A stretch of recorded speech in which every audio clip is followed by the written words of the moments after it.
உங்கள் மனம் ஆர்வமுடையதுதான், ஆனால் உடல் வலுவற்றது. எனவே சோதனைக்கு உட்படாதிருக்க விழித்திருந்து இறைவனிடம் வேண்டுங்கள் என்றார்.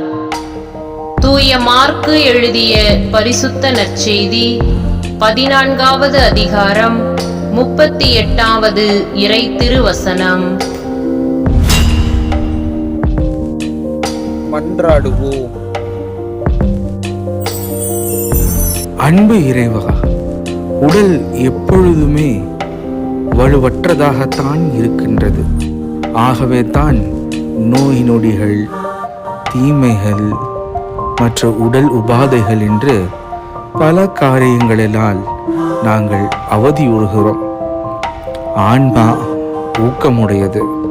அந்த ஆன்மாவிலிருந்து உடலுக்கும் ஊக்கத்தை கொடுக்க நாங்கள் அனுதினமும் விழிப்பாக இருந்து ஜெபிக்கவும் உம்மிலே ஒன்றர கலக்கவும் எங்களுக்கு நீர் கற்றுத் தருகின்றீர்.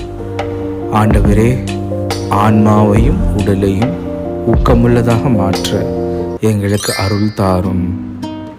இவ்வாலயமும் ஆன்மாவையும் உடலையும் ஊக்கமுள்ளதாக வலுவுள்ளதாக மாற்ற எங்களுக்கு கொடுத்திருக்கிறீர்.